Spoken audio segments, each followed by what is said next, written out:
الحمد لولیہ والصلاة والسلام علی نبی وآلہ وصحبہ وبارک وسلم. قال اللہ تعالی وتبارک فی القرآن المجید والفرقان الحمید فی شان حبیبہ مخبرا وآمرا. ان اللہ وملائکتہ یصلون علی النبی یا ایہا الذین آمنوا صلوا علیہ وسلموا تسلیما. اللہم صلی علی سیدنا و مولانا محمد معدن الجود والکرم صلاۃ و سلاما علیک یا سیدی یا رسول اللہ وعلی آلک و اصحابک یا حبیب اللہ. حمد و تعریف و توصیف اللہ جل مجدہ الکریم کی ذات بابرکات کے لیے جو خالق کائنات بھی ہے اور مالک شش جہات بھی.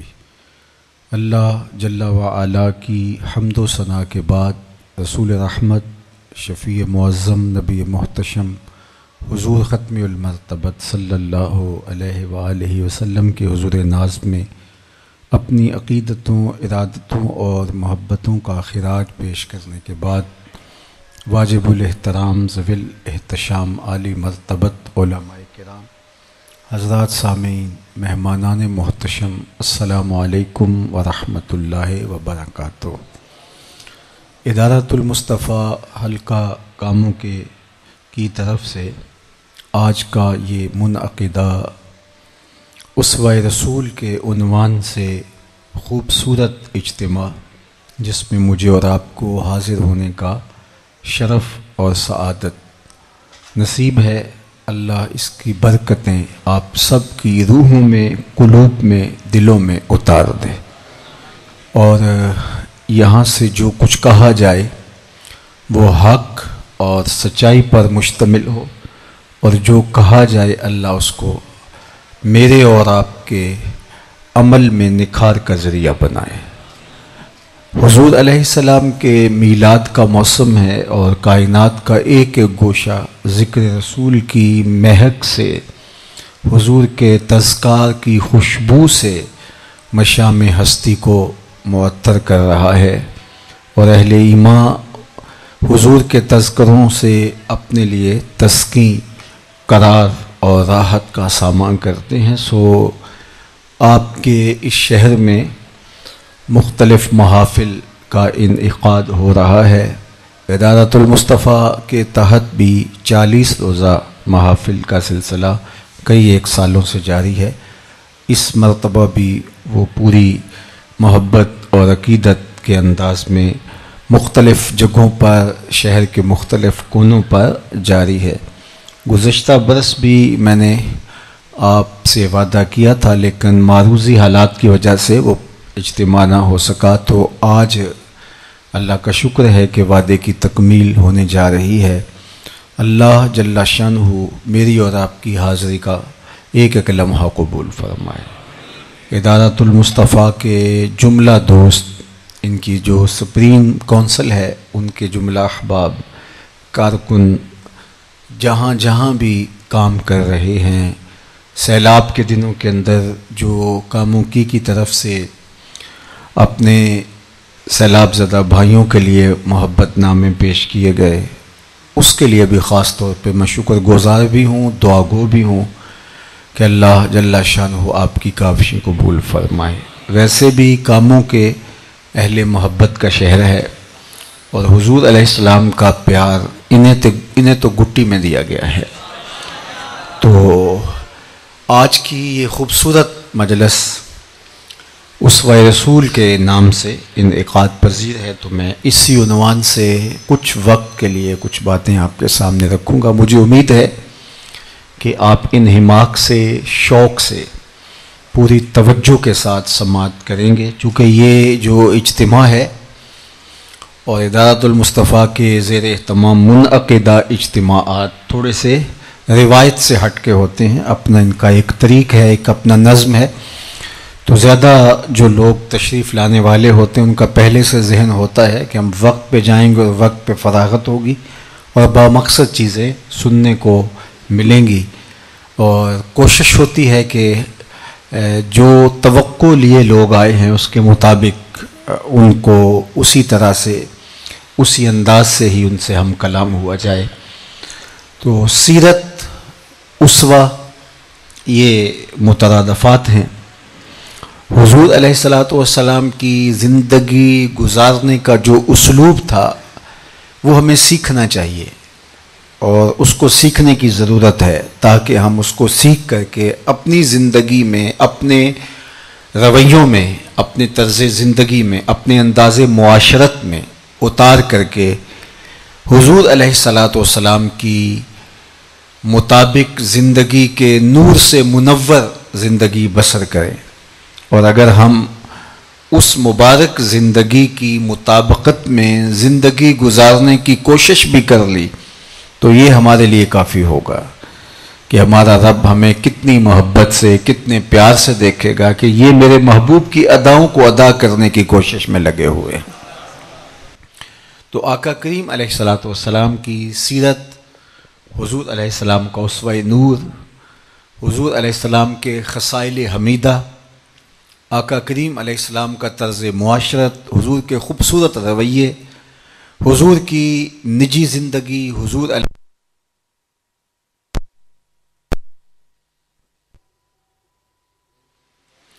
اور ان کی زندگی کے معمولات حیات، اس کو سمجھنے کے لیے، ویسے کسی کو سمجھنے کے لیے اس کے قریب ترین لوگوں سے پوچھا جائے تو وہ اس کی سیرت کا، اس کی عادات کا صحیح نقشہ کھینچ سکتے ہیں۔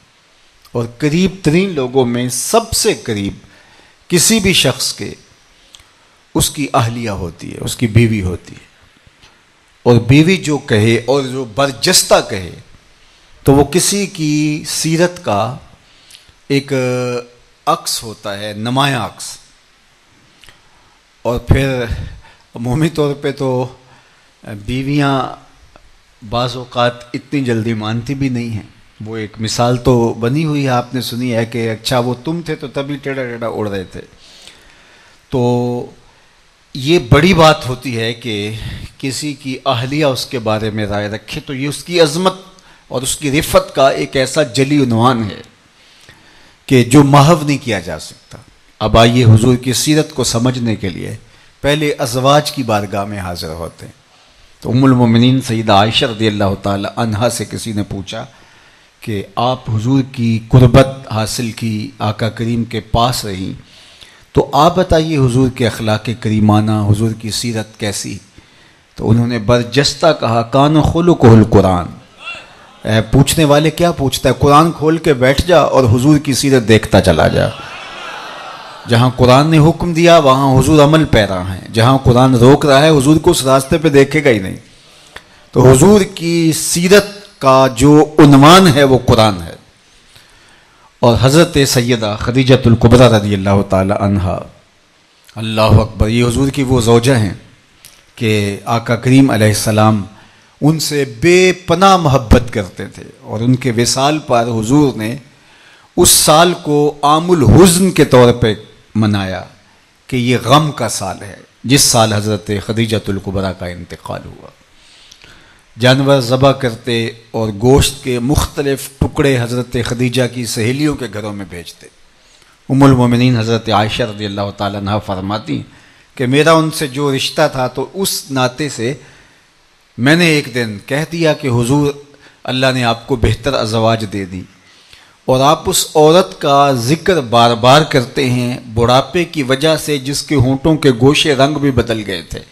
تو آقا کریم غصے میں آئے اور فرمایا عائشہ مجھے خدیجہ کے بارے تکلیف نہ دو، جب پورے مکے نے میرا انکار کیا تھا اس نے میرا اقرار کیا تھا، میں اس کا ذکر نہیں چھوڑ سکتا۔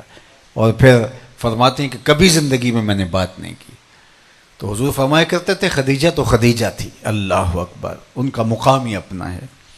حضور کی غم خوار، آقا کریم کی ڈھارس بندھانے والی، دکھ کے وقت حضور کے ساتھ کھڑی ہونے والی خاتون، اپنا سارا مال، بہت امیر کبیر خاتون تھی، جب نکاح ہوا تو اپنے سارا سرمایہ، سارا مال حضور کے قدموں میں ڈھیر کر دیا، کہا یہ میرا نہیں اب آپ کا ہے، اور اس کو جیسے چاہیں صرف کریں، اور میرے اور آپ کے آقا و مولا نے وہ سب غریبوں میں اور مجبوروں میں بانٹ دیا، سارا مال جو لٹا دیا۔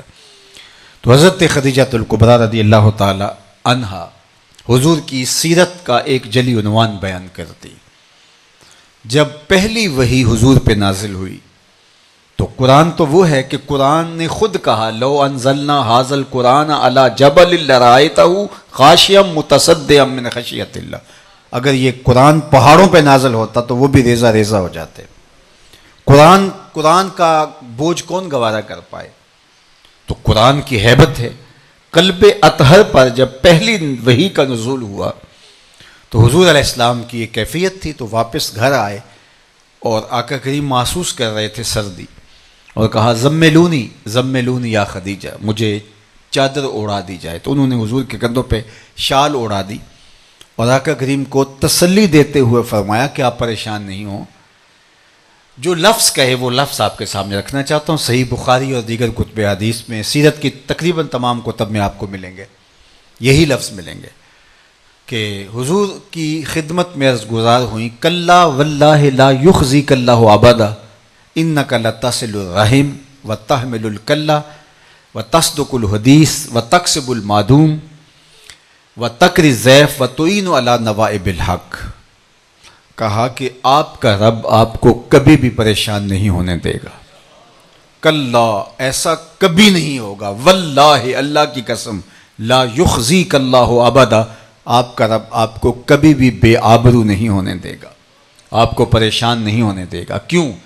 انک لتصل الرحم، آپ صلہ رحمی کرتے ہیں، رشتہ داروں کے ساتھ سلوک اچھا کرتے ہیں۔ جس کا رشتہ داروں کے ساتھ سلوک اچھا ہو اللہ اسے ذلیل نہیں ہونے دیتا، اس کی آبرو نہیں ختم ہوتی جو رشتہ داروں کے ساتھ سلوک اچھا کرے۔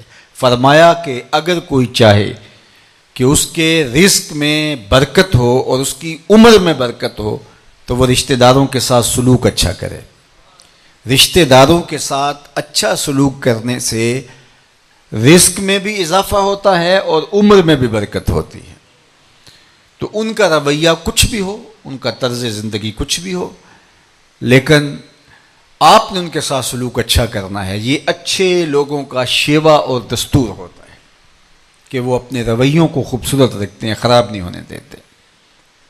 حضرت عقبہ بن عامر رضی اللہ تعالی عنہ جلیل القدر صحابی ہیں۔ اچھا، صحابہ کے مختلف انداز تھے، بات کرنے کا، گفتگو کا طریقہ، مختلف عادات ہوتی ہیں۔ تو انہوں نے حضور سے جب کچھ پوچھنا ہوتا تو جا کے حضور کے مبارک ہاتھوں پہ ہاتھ رکھ دیتے۔ تو یہ اس بات کا اظہاریہ تھا کہ میں آپ سے کوئی سوال کرنا چاہتا ہوں۔ کبھی ایسا ہوتا کہ جا کے حضور کے قدموں پہ ہاتھ رکھ دیتے، تو حضور پوچھتے بتاؤ کیا پوچھنا ہے۔ تو ایک دن حضور تشریف لائے اور عقبہ بن عامر آگے کھڑے تھے، تو حضور کچھ بتانا چاہتے تھے تو حضور نے عقبہ بن عامر کے ہاتھوں پہ ہاتھ رکھ دیا۔ جس طرح ان کا سٹائل پوچھنے کا تھا، آج بتانے والا بھی اسی طرز پہ بتانے لگا ہے۔ کوئی ایسا کریم تو لاؤ، زمانے میں کوئی ہے ایسا؟ ایک تو ہی ہوتے ہیں میری آساں دا سہارا، دس کنوں کراں جے تینوں نہ کراں یاد۔ کیوں ان کا میلاد نہ منائیں؟ کیوں ان کے ذکر کی خوشبو سے مست نہ ہو جائیں، جنہوں نے یوں پیار بانٹا ہے کہ پورے عالم کے اندر روشنی ہی روشنی پھیل گئی ہے۔ تو عقبہ بن عامر رضی اللہ تعالیٰ عنہ کے ساتھ حضور کا رویہ یوں رہا۔ تو عقبہ بن عامر رضی اللہ تعالیٰ عنہ سے حضور نے 3 باتیں کہیں: سل من قطعک، وعط من حرمک، واعف عن من ظلمک۔ عقبہ بن عامر، جو تجھ سے تعلق توڑے تو اس سے تعلق جوڑ، جو تجھے محروم رکھے تو اس کی جھولیاں بھر دے، جو تیرے پہ زیادتی کرے تو اسے معاف کر دے۔ یہ حضور نے ایک خوبصورت زندگی کا اسلوب سکھایا، ایک طریقہ سکھایا۔ اگر ہر بندہ بدلہ لینے پہ اتر آئے تو یہ معاشرہ تو ہر وقت جنگ و جدل کا ماحول ہی پیش کرتا رہے۔ لوگ لوگوں سے زیادتی کرتے ہیں لیکن لوگ درگزر کرتے ہیں، تو معاشرے صالحیت کے نور میں ڈھلتے چلے جاتے ہیں۔ زیادتی کرنے والے کو شرم آتی ہے، حیا آتی ہے، نہ بھی آئے تو اس کا مزید غصہ نہیں آتا کہ میں نے اس کے ساتھ کیا کیا اور اس کا رویہ کیا تھا۔ تو لہٰذا معاشرے میں اعتدال رہتا ہے، معاشرے میں خوبصورتی رہتی ہے۔ لیکن ہر بندہ اگر یہ کہے کہ میں اینٹ کا جواب پتھر سے دوں گا، ہر بندے کی یہ سوچ کہ تو 1 قدم پیچھے ہٹے گا تو میں 10 قدم پیچھے ہٹوں گا، تو مجھے تھپڑ مارے گا تو میں تجھے پتھر ماروں گا، تو بتاؤ کہ ہر وقت پتھر ہی برستے دکھائی دے. لیکن کوئی برداشت کرتا ہے، معاف کر دیتا ہے، ضبط کر لیتا ہے، یہ کمال ہوتا ہے. اور یہ ہمارے دین نے ہمیں سکھایا، واعف عمن ظلمک، جو تجھ سے زیادتی کرے تو معاف کر دے. حضور علیہ السلام نے 3 چیزیں قسم کر کے کہیں. حضرت ابو کبشہ الانماری رضی اللہ تعالی عنہ سے مروی روایت میں 3 چیزیں حضور نے کہا کہ میں محمد صلی اللہ علیہ وسلم رب کی قسم کر کے کہتا ہوں کہ صدقے سے مال گھٹتا نہیں ہے. مانگنے لگ جاؤ تو ضرورتیں پوری نہیں ہوتی، ساری زندگی مانگنے والے مانگتے رہتے ہیں. اور تیسری چیز فرمائی کہ جو شخص معاف کر دے میں اسے قسم کر کے کہتا ہوں کہ اس کی عزت میں فرق نہیں آئے گا. تو عزت بڑھتی، عزت کم نہیں ہوتی. تو یہ سلیقہ سکھایا زندگی گزارنے کا، لوگوں کو معاف کرنا سیکھو. صبح سے لے کر شام تک معاف کرتے رہو، آپ سکون میں رہو گے. اگر آپ کسی کو معاف نہیں کرو گے تو وہ سارا بوجھ انتقام کا جذبہ آپ کے ذہن پہ سوار رہے گا نا. تو صبح سے لے کر شام تک لوگوں کے تلخ اور کھردرے رویے تو آپ کی زندگی کو اجیرن بنا دیں گے. میں تو اپنے دوستوں کو کہتا ہوں کہ اگر کسی نے بہت ہی زیادتی کی ہو اور آپ کا غصہ ٹھنڈا ہی نہ ہو رہا ہو تو تنہائی میں بیٹھ کے کہیں جا تجھے معاف کیا، جا تجھے معاف کیا، جا تجھے معاف کیا، تم پرسکون ہو جاؤ گے. تو اگر بدلہ لینے نکل گئے یا بدلے کا سوچنے لگے، بدلہ لینا پھر اس کے نتائج، اور وہ تو بات کی کہانی ہے. بدلہ لینے کی سوچ اگر رہی کہ میں ایک دن بدلہ ضرور لینا ہے تو یہ چیز ہی آپ کو جو ہے وہ بے تاب رکھے گی، اور یہ چیز ہی آپ کو ہر وقت جو ہے وہ دکھی رکھے گی. تو عقبہ بن عامر کو کتنی پتے کی 3 باتیں بتائیں. سل من قطعک، تو لوگوں کے ساتھ رویہ اچھا کر. تیرے ساتھ اگر کوئی قطع رحمی بھی کرے تو اس طاق میں نہ رہے کہ کل اس کا وقت آلے پھر میں دیکھوں گا. ایسا نہیں، جو اس نے کیا وہ اس کا کام تھا، تیرا ظرف تیرے مطابق ہونا چاہیے. تو قطع رحمی نہ کر، تو صلہ رحمی کر. اور دوسری بات کہ فرمایا کہ وات من حرمک، جو تجھے محروم رکھے تو اسے مالا مال کر دے. تیری ضرورت کے کوئی کام نہیں آیا تو کل وہ ضرورت مند بن کے تیرے سامنے کھڑا ہے، تو یہ تصور میں بھی نہ آنے دے کہ اس نے میرے ساتھ یہ سلوک کیا تھا تو میں اب اس کے ساتھ اچھا سلوک کیوں کروں. اللہ نے تجھے وہاں رکھا ہے اور وہ وہاں کھڑا ہو گیا، تو اللہ کا شکر ادا کر کے اس کی عزت نفس کا بھی خیال کر اور اس کو محروم بھی نہ کر. اور تیسری بات جو ارشاد فرمائی، واعف عمن ظلمک، جو تیرے سے زیادتی کرے تو اس سے زیادتی کے بدلے میں زیادتی نہ کرنا. زیادتی کے بدلے کے اندر بھی درگزر، معاف کر دینا. اس کے لیے اچھائی کے جذبات تیرے سینے میں موجود ہونے چاہیے، تو دشمنیاں اس طرح کم ہوتی ہیں. اور اگر ہم چیزیں اپنے اوپر سوار کرنے لگ جائیں، فلاں نے بھی آج یہ جملہ کہا، فلاں نے بھی تکلیف پہنچائی، فلاں نے یہ کہا، تو ذرا 1 دن کی چیزیں جمع کریں نا، سویر سے لے کر شام تک، صرف 1 دن کی چیزیں، صرف 1 دن کی، تو رات تو نیند ہی نہیں آئے گی. اتنی چیزیں جمع ہو چکی ہوں گی اگر معاف کرنے کی عادت نہیں ہوگی. تو یہ میرے حضور نے سکھایا بھی، بتلایا بھی اور عمل بھی کر کے بتایا. ام المومنین نے برجستہ کہا انک لتصل الرحم، آپ صلہ رحمی کرتے ہیں.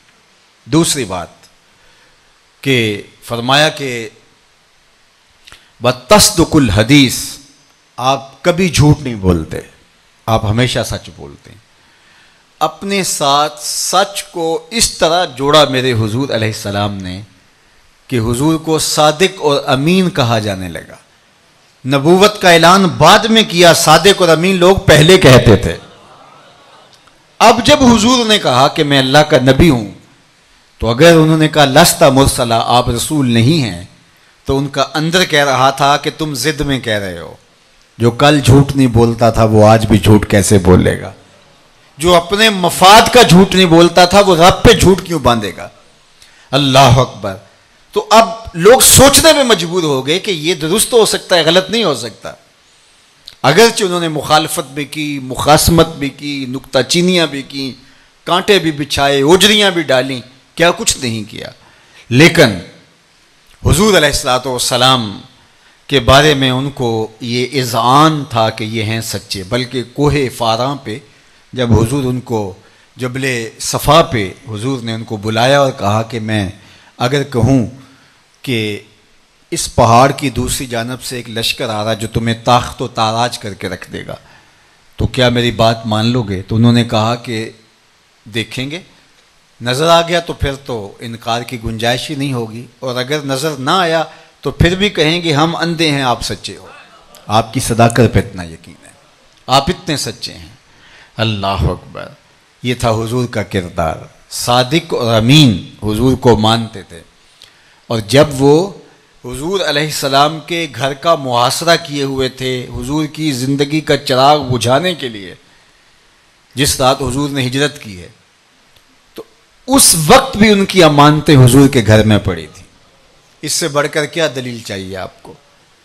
بندہ جس کی مخالفت میں ہو تو اس کے پاس کوئی چیز پڑی ہو تو پہلی فرصت میں تو وہ نکلواتا ہے نا کہ میری یہ چیز تو بچ جائے، لیکن انہیں پتہ تھا کہ ہمارا رویہ کچھ بھی ہو، ہماری امانتیں ضائع نہیں ہو سکتی۔ اور میرے حضور نے بھی حضرت علی المرتضیٰ کو اپنے بستر پہ لٹایا اور کہا علی صبح ان کی امانتیں دے کے تم بھی مدینے چلے آنا۔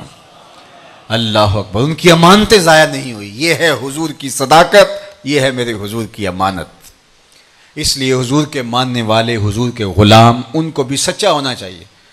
میں حضور کا غلام ہوں، آپ حضور کے غلام ہیں، کسی کو یہ شائبہ نہیں ہونا چاہیے کہ یہ جھوٹ بھی بول سکتا ہے۔ کیوں؟ کہ یہ عاشق رسول ہے، یہ حضور کا غلام ہے، یہ مسلمان ہے، یہ کیسے جھوٹ بول سکتا ہے؟ حضور علیہ السلام سے کہا گیا کہ حضور مومن بزدل ہو سکتا ہے، کہا نہیں بہادر ہوتا ہے، لیکن ہو سکتا ہے کبھی بزدلی بھی کر جائے، آخر بشری تو ہے۔ پھر سوال کیا گیا کہ مومن بخیل ہو سکتا ہے، کہا نہیں سخی ہوتا ہے، لیکن ہو سکتا ہے کبھی اس سے بخل بھی ہو جائے، آخر بشری تو ہے۔ بلکہ ایک روایت میں آیا کہ جو اولاد ہوتی ہے وہ مبخلتن مجبنتن، اولاد انسان کو تھوڑا تھوڑا بخیل بھی بنا دیتی ہے اور تھوڑا تھوڑا بزدل بھی بنا دیتی ہے۔ جو اولاد شادی نہیں نہ ہوتی تو بندہ بڑی دلیری کرتا ہے، جب شادی ہو جاتی ہے تو پھر اس کو خیال آتا ہے کہ میری بیوی بھی ہے میری منتظر، بچے ہوتے ہیں تو پھر اس کو بچوں کا خیال آتا ہے، اس لیے کھلا خرچ کرتا ہے۔ لیکن اولاد ہو جاتی ہے تو پھر بندہ کہتا ہے کہ نہیں کوئی بچوں کے لیے بھی سیونگ کرنی ہے، تو تھوڑا تھوڑا بخیل بنا دیتی ہے اولاد اور تھوڑا تھوڑا بزدل بھی بنا دیتی ہے۔ لیکن مومن ہوتا بہادر ہے، لیکن فرمایا کبھی بزدلی بھی کر سکتا ہے، بشر ہے تو۔ پھر کہا کہ نہیں سخی ہوتا ہے، لیکن ہو سکتا ہے کبھی اس سے بخل بھی ہو جائے۔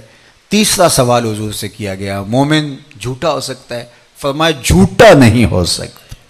یہ طے شدہ بات ہے کہ مومن ہو اور جھوٹا ہو، یہ نہیں ہو سکتا۔ آج میرا تاجر کہتا ہے کہ جناب جھوٹ نہ بولیں تو سودا ہی نہیں بکتا، تو یہ جاپان والے کیسے بیچ لیتے ہیں جو سچ بول کے بیچ رہے ہیں؟ تو یہ ہماری خود ساختہ ایک نفس کی تراشی ہوئی بات ہے کہ جھوٹ نہیں بولیں، بلکہ جو سچ بولے گا لوگوں کو اعتماد ہوگا اس کے اوپر۔ جب کوئی شخص جھوٹ بولتا ہے تو لوگوں کا اعتماد اٹھ جاتا ہے، پھر وہ سچ بھی بول رہا ہو تو لوگوں کو لگتا ہے کہ اس میں بھی جھوٹ ہوگا۔ بعض جھوٹے کبھی سچ بھی تو بولتے ہی ہیں، لیکن ان کے سچ کو بھی نہیں مانا جاتا کہ شاید اس میں بھی جھوٹ کی آمیزش ہو۔ تو اس لیے بندے کو ہمیشہ زندگی میں اس پر کمپرومائز نہیں کرنا چاہیے، جھوٹ نہیں کبھی بولنا چاہیے۔ اور ویسے بھی فرمایا کہ جب کوئی شخص جھوٹ بولتا ہے اس کے منہ سے بدبو نکلتی ہے، عام لوگ تو نہیں سونگھ پاتے، لیکن اللہ کے لطیف فرشتے اس کو سونگھتے ہیں اور اس سے میلوں دور ہٹ جاتے ہیں۔ پھر وہ جھوٹ بولتا رہتا ہے، فرشتے پیچھے، رحمت کے فرشتے پیچھے ہٹتے چلے جاتے ہیں۔ اب وہ سمجھتا ہے کہ کاروبار میں برکت نہیں رہی، گھر میں لڑائی ہے، برکت نہیں رہی، شاید کسی نے تعویذ ڈال دی ہے، او میاں رحمت کے فرشتے دور چلے گئے ہیں، تیرے گھر میں رحمت کے فرشتوں کا ڈیرا ہی نہیں رہا، رحمت کے فرشتوں کا تیرے آنگن میں بسیرا ہی نہیں رہا۔ جھوٹ بول بول کے خاندان نے فرشتوں کو دور ہٹا دیا، وہ میلوں دور ہیں، تیرے گھر میں رحمت کا ایک فرشتہ بھی نہیں ہے، تیرے گھر میں برکتیں کیسی آئیں گی؟ اور پھر بندہ سمجھتا ہے کہ چلو فلاں بابے کے پاس چلے، فلاں بابے کے پاس چلے، اور وہ زندگی گزار دیتے ہیں وہ مختلف جو ہیں وہ انتہائی بیہودہ قسم کے لوگوں کے پاس جا کے، اور وہ پھر ان کو وہ ہمارے پنجابی میں کہتے ہیں بھاڑا ڈالتے رہتے ہیں، اور وہ ساری زندگی یوں گزار دیتے ہیں۔ اور یہ جھوٹ کا نتیجہ ہے کہ اللہ کا در چھوڑ کر در در کی غلامی ان کو کرنا پڑتی ہے۔ تو اس لیے زندگی سچائی کے ساتھ جڑی رہے، زندگی سچ کے ساتھ مربوط رہے، سچ کے ساتھ زندگی جو ہے وہ قائم رہے، تو مومن جھوٹا نہیں ہوتا۔ مومن کی شان ہے کہ مومن سچا ہوتا ہے، مومن جھوٹ نہیں بولتا، اس کی زندگی ہے۔ اللہ اکبر۔ ویسے بھی فرمایا کہ سچ جو ہے وہ تمانیت ہے، اور جھوٹ جو ہے وہ ریبہ، وہ تشکیک ہے، بے چینی ہے، اضطراب ہے۔ جھوٹ بول کے آپ کسی کو مطمئن کر بھی لیں، آپ کے اندر کی بے چینی ختم نہیں ہوتی، اور سچ بولیں کوئی مطمئن نہ بھی ہو لیکن آپ کا دل مطمئن ہوگا۔ تو سچ کے ساتھ جڑنا اور سچ کہنا، تھوڑا کہہ لیں سچ کہہ لیں۔ اللہ اکبر۔ تو سچ کا سودا بہترین سودا ہے۔ تو میرے حضور علیہ الصلوۃ والسلام کا دوسرا وصف جو ام المومنین نے کہا کہ اِنَّكَ لَتَصِلُ الرَّحِمَ وَتَصْدُقُ الْحَدِيث، آپ ہمیشہ سچ بولتے ہیں، زندگی بھر حضور کے لب پہ جھوٹ آیا ہی نہیں ہے۔ اللہ اکبر۔ اس زبان پہ ہمیشہ سچ ہی جاری ہوا ہے۔ اللہ اکبر۔ حضور علیہ السلام گفتگو فرماتے تھے تو حضرت عبداللہ بن عمر بن عاص رضی اللہ تعالیٰ عنہ اس کو لکھ لیا کرتے تھے۔ تو بعض صحابہ نے کہا حضور کبھی غصے میں ہوتے ہیں، کبھی حضور مزاح میں ہوتے ہیں، تو آپ لکھ لیتے ہو۔ بعد میں آنے والے لوگ جو ہیں وہ تو اس بات کا اندازہ نہیں کر سکیں گے کہ حضور نے یہ بات مزاح میں کہی یا حضور نے غصے میں فرمایا تھا، تو ایسا کرو کہ تم نہ لکھا کرو۔ تو انہوں نے لکھنا چھوڑ دیا۔ آقا محو تکلم ہوئے تو دیکھا کہ آج ان کا قلم جنبش میں نہیں ہے، تو فرمایا کہ تم آج نہیں لکھ رہے؟ تو انہوں نے کہا جی حضور مجھے صحابہ نے کہا کہ حضور کبھی غصے میں ہوتے ہیں، کبھی مزاح میں ہوتے ہیں، بعد میں آنے والا تو اس کیفیت کو نہیں جانتا ہوگا۔ تو میری بھی بات سمجھ میں آئی اور میں نے لکھنا چھوڑ دیا۔ تو آقا کریم نے فرمایا اکتب فوالذی نفسی بیدہ ما خرج منی الا حق، فرمایا ابن عمر لکھا کرو، عبداللہ بن عمر لکھا کرو، اس زبان سے سوائے حق کے علاوہ کچھ نہیں نکلتا۔ غصے میں بولوں پھر بھی حق کہتا ہوں، مزاح میں بولوں پھر بھی حق ہی کہتا ہوں۔ اللہ اکبر۔ حق کہنا اور سچ کہنا، اللہ اکبر، یہ حضور کا وتیرہ تھا، طرز زندگی اور حضور کا انداز معاشرت اور خوبصورت رویہ۔ تیسری بات وَتَحْمِلُ الْكَلَّ، جس کا کوئی بوجھ اٹھانے والا نہیں اس کا بوجھ آپ اٹھاتے ہیں۔ اللہ اکبر۔ لاچاروں، مساکین، اراملہ، یتامہ، مساکین، غربا، بیوگاں، جن کا کوئی کثیر العیال، جن کا کوئی بوجھ اٹھانے والا نہیں اس کا بوجھ حضور اٹھایا کرتے تھے۔ اپنے لیے کمانا، اپنی ضرورتوں کو پورا کرنا، اپنے آپ کو بہتر بنانے کی کوشش کرنا، یہ تو ہر کوئی کرتا ہے۔ یہ تو چیونٹیاں بھی غلے جمع کر کے اپنے جو ہیں وہ بھر لیتی ہیں، اپنے بلیں بھر لیتی ہیں۔ اپنے لیے جینا کون سا کمال ہے؟ اوروں کے لیے جینا کمال ہے، اوروں کے لیے جینا کمال ہے۔ اللہ اکبر۔ تو ہم خام خواہ اپنے آپ کو مشقت میں ڈالے ہوئے ہیں۔ لوگوں کے لیے جینا سیکھ لیں، زندگی تمانیت کے نور سے بھر جائے گی۔ تمہارا ذمہ تمہارا رب اپنے ذمہ کرم پہ لے لے گا، پریشانی نہیں ہے۔ لیکن انسان کو صبر نہیں آتا۔ دو ہی مخلوقیں ہیں جو غلہ جمع کرتی ہیں پوری کائنات کے اندر، پرندے ہیں، حشرات الارض ہیں، چوپائے ہیں، ہواؤں میں اڑنے والے ہیں، مچھلیاں پانی میں تیرنے والی آبی مخلوقیں ہیں۔ اس پوری کائنات کے اندر صرف دو مخلوقیں ایسی ہیں جو اپنا رزق جمع کرتی ہیں، ایک انسان، ایک چیونٹی۔ اس کے علاوہ کوئی مخلوق اپنا رزق جمع نہیں کرتا۔ اللہ اکبر۔ اور اللہ تعالیٰ نے دیکھو شعور دیا ہے، یہ چیونٹی جو ہے یہ جب دانہ اٹھاتی ہے گندم کا تو اس کو جب سٹور کرتی ہے تو گندم کے دانے کی خاصیت اگر مٹی میں رکھو تو اگ آتا ہے۔ تو چیونٹی کو اللہ نے یہ فہم دیا ہے، اس کو پھاڑ کے دو ٹکڑوں میں کر کے رکھتی ہے۔ اللہ اکبر۔ اسے یہ پتہ ہے اسے محفوظ بھی کیسے کرنا ہے، یہ اللہ نے اس کو یہ فہم عطا کر رکھا ہے۔ تو صرف دو مخلوقیں، اور آپ نے دیکھا چیونٹی بیچاری ہر وقت بھاگ رہی ہوتی ہے، کبھی لے کے جا رہی ہے کبھی لے کے آ رہی ہے، باقی پرندے کھایا پیا اڑتے رہے، موج کرتے رہے۔ فرمایا اگر تم بھی اللہ پر توکل کرو، جس طرح توکل کرنے کا حق ہے، وہ تمہیں ایسے رزق دے جیسے پرندوں کو دیتا ہے۔ بن توکل پنچھی اڑ دے، خرچ نہ پلے زیرا ہو۔ ہم نے تو جانا ہوتا ہے دکان پہ، ٹھیے پہ، اڈے پہ، فلاں جگہ پہ، لیکن پرندے کو صبح اٹھ کے جدھر اس کا من ہے ادھر اڑان بھر دیتا ہے، اور جدھر جاتا ہے اللہ تعالیٰ جل شانہ ادھر ہی اس کے لیے غذا کا انتظام کیا ہوا ہوتا ہے۔ اللہ اکبر۔ پھر جو جس کو چاہیے اللہ وہی عطا کرتا ہے۔ اب ہم تو شام کی ہنڈیا کے لیے، دوپہر کی ہنڈیا کے لیے سارا دن لگا دیتے ہیں نا، اور وہ ہنڈیا کیا ہے؟ 1 کلو گوبھی اور آدھا کلو گوشت، اور شیر کو روزانہ پورا ہرن چاہیے ہوتا ہے ناشتے میں، اور میرا رب روزانہ اسے عطا کرتا ہے، بھوک سے نہیں مرتا۔ یہ ہنس ہے، ہنس یہ دانے نہیں کھاتا، یہ سچے موتی کھاتا ہے، اور سچے موتی آج ہزاروں روپے لے کے جائیں پنساری کے پاس کہ جناب مجھے بالکل خالص چاہیے، تو وہ بھی پتہ نہیں دستیاب ہوں کہ نہ ہوں۔ اور دنیا کے اوپر 1 2 10 نہیں، لاکھوں کروڑوں ہنس ہیں، اور روزانہ پیٹ بھر کے انہوں نے موتی کھانے ہوتے ہیں۔ اللہ روزانہ دیتا ہے، کبھی وہ دانے نہیں چگتے۔ چوگ جنہ دی موتی ہوئے، کدی نہیں چگتے دانے۔ جن کی چوگ موتی ہوتی ہے وہ دانے نہیں چگتے۔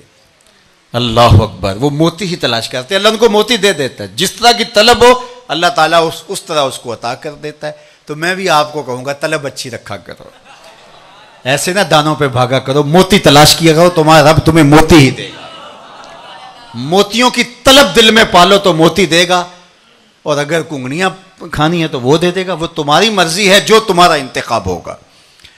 تو وہ روزانہ موتی چاہتا ہے، اس کا پیٹ بھرتا ہی موتیوں سے ہے، اور اللہ اسے موتی عطا کرتا ہے۔ تو فرمایا اگر تم بھی اللہ پہ توکل کرو جیسا توکل کرنے کا حق ہے، وہ تمہیں ایسے رزق دے جیسے پرندوں کو عطا کرتا ہے۔ اللہ اکبر۔ تو اوروں کے لیے جینا سیکھنا، اوروں کے لیے جینے کا مزاج پیدا کیجیے، پھر دیکھنا تمہارا رب تمہیں کتنا دیتا ہے۔ ویسے پوری دنیا میں ضابطہ یہ ہے، یہ چونٹی اور انسانوں کے علاوہ، درختوں کے اوپر پھل لگتا ہے خود نہیں کھاتے، درخت دھوپ میں جلتے ہیں اپنی چھاؤں میں خود نہیں بیٹھتے۔ آپ دیکھ لیں بارش برستی ہے تو بادلوں کو فائدہ تو نہیں ہوتا، وہ زمین کو فائدہ ہوتا ہے، اور زمین پہ بارش برستی ہے تو وہ خود فائدہ نہیں لیتی، جو اس کے چھاتی میں چھپا ہوا بیج ہوتا ہے اس کو فائدہ دیتی ہے۔ بیج اگتا ہے تو اپنی ساری توانائی تنے میں ڈال دیتا ہے، تنا اپنی ساری طاقت جو ہے وہ شاخوں میں بھیج دیتا ہے، شاخیں جو ہیں وہ پتوں میں، پتے کلیوں میں، کلیاں پھولوں میں، اور پھولیں پھل میں، اور پھر پھل درخت خود نہیں کھاتا کہ ساری محنت میں نے کی اب کھاؤں گا بھی میں، وہ توڑ کے کوئی اور لے جاتا ہے، اور درخت خوش ہوتا ہے کہ میرے دامن سے اس کو پھل نصیب ہوا ہے۔ تو اوروں کے لیے جینا سیکھو، اوروں کے لیے جینا سیکھو، زندگی خوبصورت بن جائے گی، زندگی نور سے، نکھت سے، اجالوں سے، روشنیوں سے مالا مال ہو جائے گی۔ تو فرمایا وَتَحْمِلُ الْكَلَّ وَتَكْسِبُ الْمَعْدُومَ، یہ آپ کا وصف ہے حضور کا، آپ اوروں کے لیے کماتے ہیں، اور جس کا کوئی بوجھ اٹھانے والا نہیں آپ اس کا بوجھ اٹھاتے ہیں۔ اللہ اکبر۔ دکھیوں کے کام آتے ہیں، لاچاروں کے، ضعیفوں کے، مجبوروں کے۔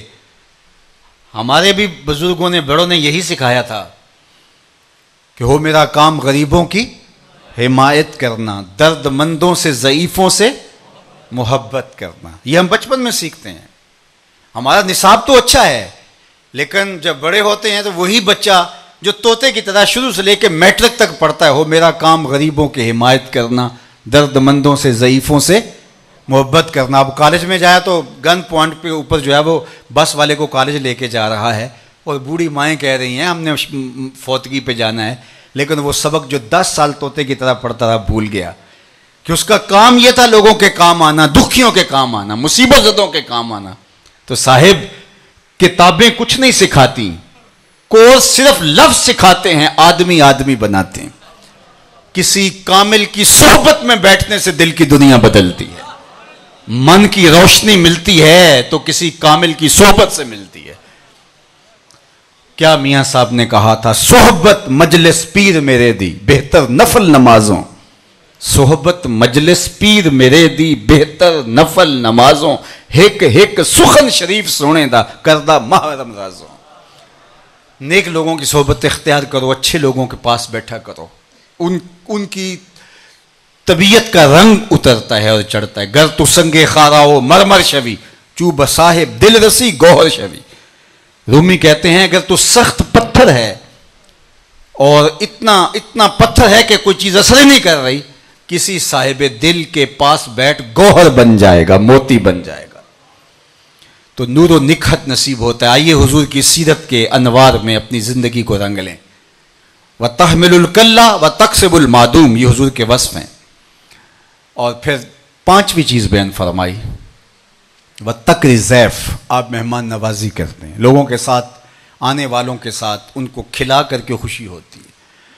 جب کوئی گھر آ جائے تو مہمان نوازی تو سارے ہی کرتے ہیں، ظاہر کھلانا ہی پڑتا ہے آنے والے کو، لیکن جو خوشی سے دل کھل اٹھے کہ مہمان آیا ہے، مہمان جب آتا ہے تو رحمت لے کے آتا ہے، جب جاتا ہے برکت چھوڑ کے جاتا ہے۔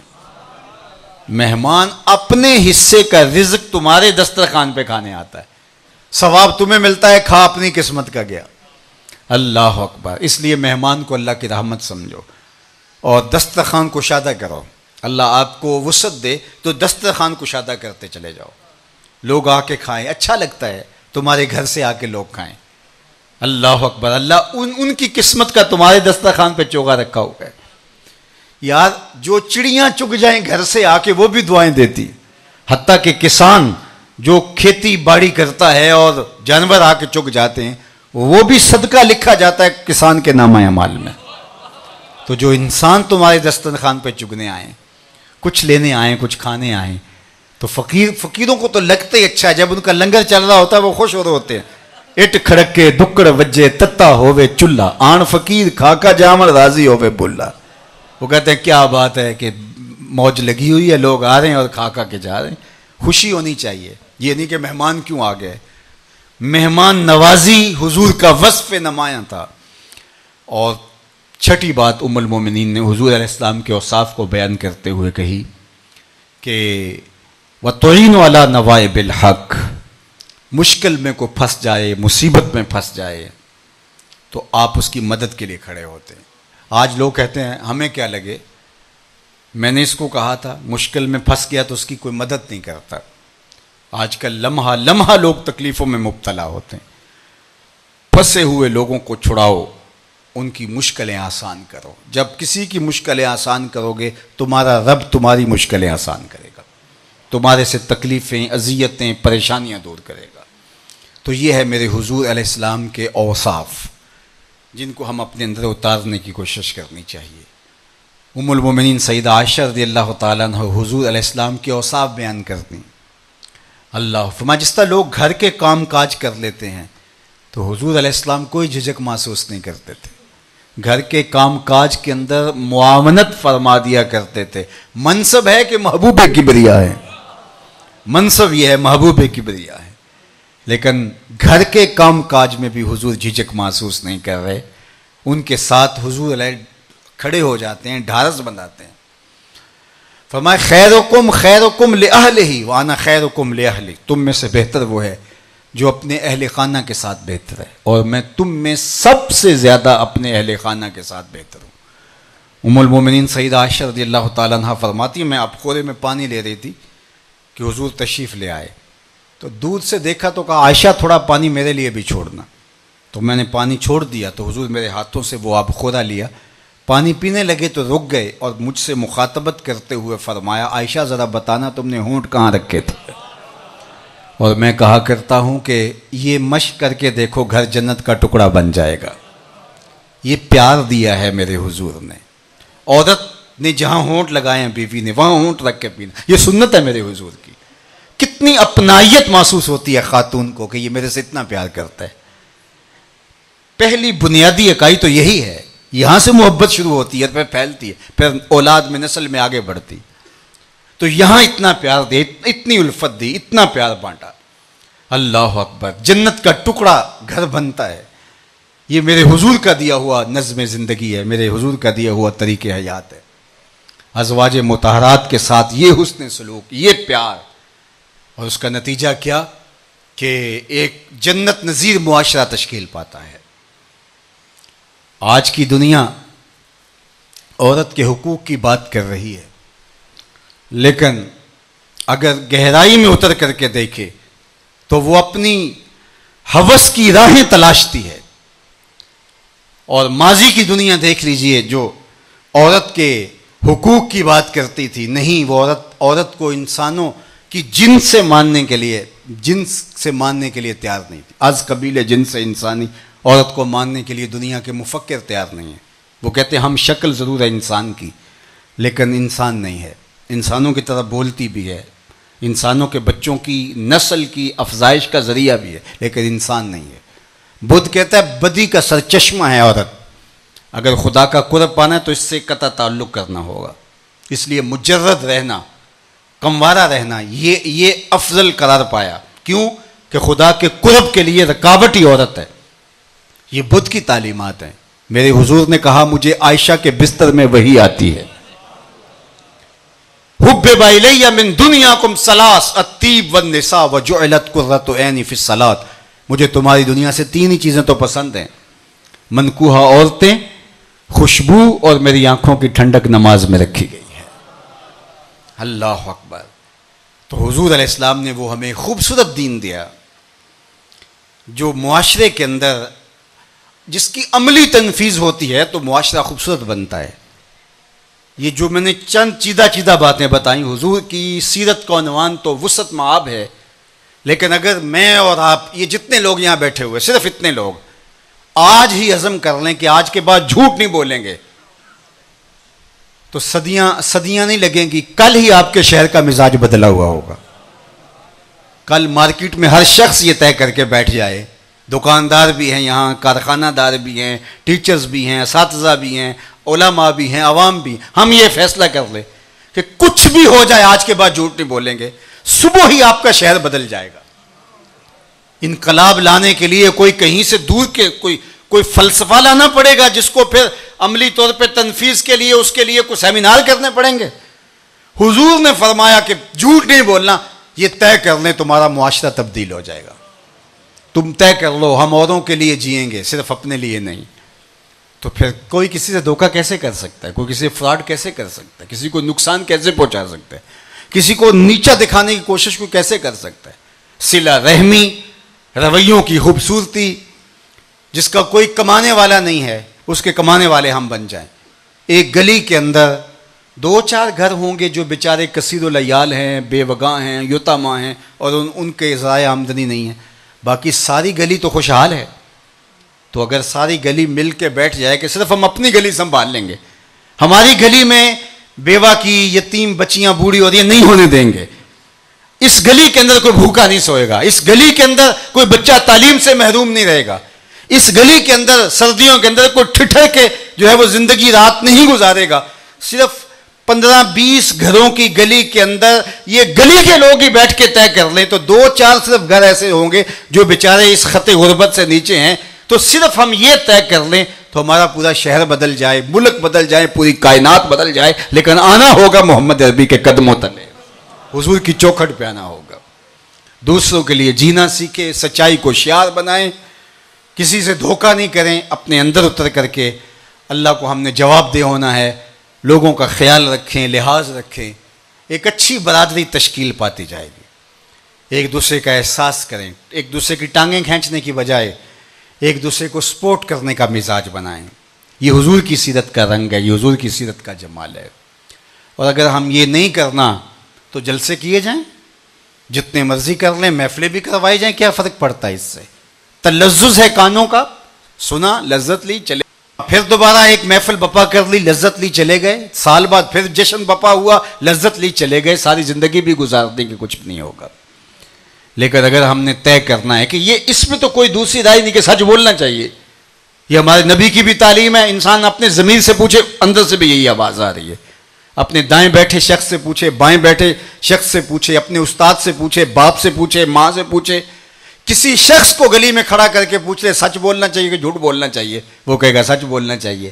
تو کوئی ایک شخص بھی نہیں کہتا کہ جھوٹ میں بھی کوئی فن ہے، کمال ہے۔ تو پھر ہم آج کے بعد کیوں طے نہیں کر لیتے کہ کچھ بھی ہو جائے سچ ہی بولیں گے، ہماری زندگی سچ کے ساتھ جڑی رہے گی، تمہارا رب آسمان سے بھی رحمتیں نازل کرے گا، زمین سے بھی رحمتیں تمہارے اوپر نازل فرمائے گا۔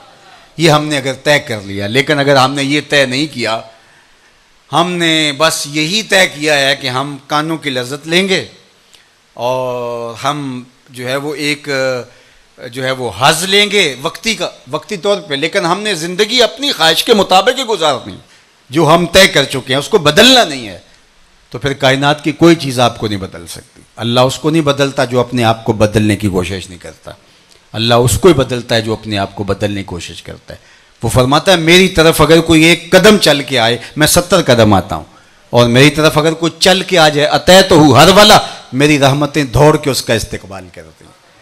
تو ہم نے آج کے اس مجلس میں طے کرنا ہے کہ ہم نے جو سنا ہے اس میں اگر کوئی غلط سنی ہے چیز، آپ کو لگتا ہے کہ یہ چیز درست نہیں کہی گئی، چھوڑ دیں، اس کو یہیں چھوڑ دیں۔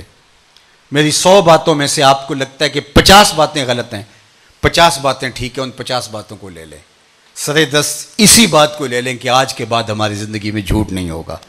آپ کا شہر کل سے ہی بدلا نظر آئے گا۔ اتنے لوگ جتنے لوگ آپ کھڑے ہیں یہ سارے اسی شہر کے واسی ہیں۔ گلیوں میں، چوکوں میں، بازاروں کے اندر سچائی کا نور پھیلتا چلا جائے گا، روشنی روشنی ہو جائے گی، لیکن شرط یہ ہے کہ ہم اپنے آپ کو بدلنا چاہیں۔ اللہ جل شانہ حضور کی سیرت کا جمال ہماری روحوں میں اتار دے، ہمارے باطن ستھرے کر دے، ہمارے خیالوں کو پاکیزگی دے، سوچوں کو عفت دے، جو کہا گیا اللہ عصر کی شیرینی ڈال کے روحوں میں اتار دے، ہمارے من پاکیزہ کر دے، ہمارے باطن ستھرے کر دے۔ ادارۃ المصطفیٰ حلقہ کاموں کے تمام دوستوں کو اللہ اپنی امان میں رکھے، ان کے جذبوں کو مزید فراوانی عطا فرمائے، اور اپنی خاص عنایتیں ان کی زندگیوں میں اتار دے۔ وآخر دعوانا ان الحمد للہ رب العالمین۔